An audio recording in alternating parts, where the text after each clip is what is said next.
tous et bienvenue dans ce deuxième numéro de l'info mais pas trop. Bonjour Paul Biloquet. Bonjour Clément Lebas. C'était la grosse actualité de cette semaine, la grève des cheminots qui a débuté lundi. Oui Clément, ils sont nombreux les salariés de la SNCF à être sortis dans la rue mardi. Si l'on en croit la société de chemin de fer, un peu moins de 34% et selon les syndicats 60%.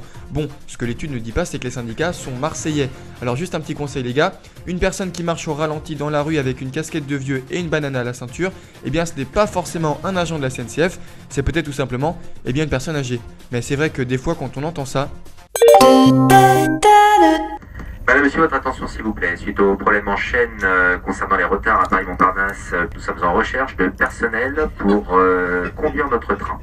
Nous reviendrons vers vous pour d'autres informations quant à la suite de notre voyage. Eh bien on se dit que ceux qui tournent au ralenti, eh bien c'est peut-être vous. Toujours sur cette grève, Paul, pouvez-vous nous rappeler les motivations des manifestants ? Les revendications sont très sérieuses Clément, pas touche au statut de cheminot, parce que c'est vrai ce ne sont pas des privilégiés en soi. Tout ce qu'ils ont les pauvres, c'est 3 000 € par mois, plus de congés payés que la loi n'autorise, des emplois à vie, la retraite à 55 ans, les voyages de train gratuits, les RTT, bref, c'est très dur cheminot. En plus pour être embauché, il faut avoir fait beaucoup d'études. Faux ! Ah oui pardon, je voulais dire avoir un casier judiciaire vierge, faut pas trop leur en demander quand même hein.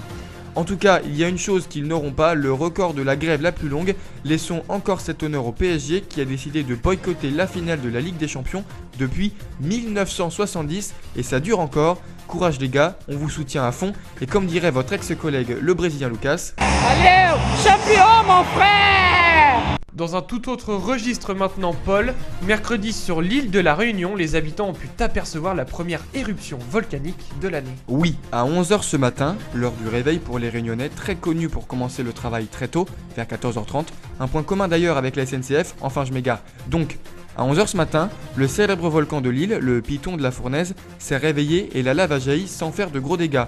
Un vacancier témoin de la scène, Dominique, qui dit être l'ex-patron du FMI, nos journalistes cherchent toujours à vérifier cette info, il a déclaré, pas terrible comme éruption, j'aurais fait mieux, avant d'ajouter, je vous laisse, j'ai mon Piton qui est en fournaise, et pour moi aussi, c'est la première de l'année.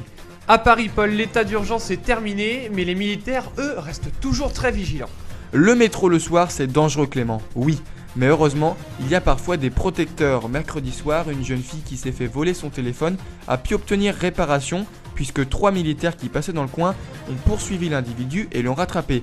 Le seul problème, c'est qu'avant ça, les 3 garçons, ils n'avaient pas arrosé que le jardin des Tuileries. 27, 51 et 16, 64, ce n'étaient pas les numéros de leur bus pour rentrer. Résultat de jolis souvenirs sur le visage du voleur.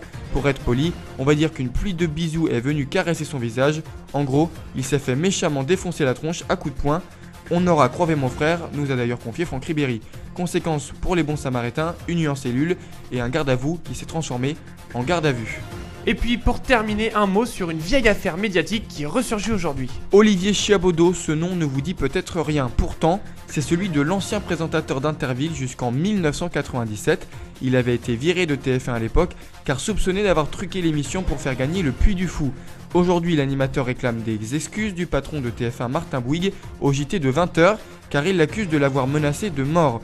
Moi perso, si j'avais des excuses à demander au patron de TF1, c'est pour avoir choisi Christian Jean-Pierre comme successeur de Thierry Gilardi ou encore pour nous emmerder tous les lundis soirs avec Joséphine Ange Gardien parce que c'est quand même con, j'ai vu qu'elle pouvait disparaître en claquant des doigts mais le problème c'est qu'à chaque fois, elle revient. Et en plus, j'ai vu qu'il y avait un poste de libre à Fort Boyard, Mimi si tu m'entends.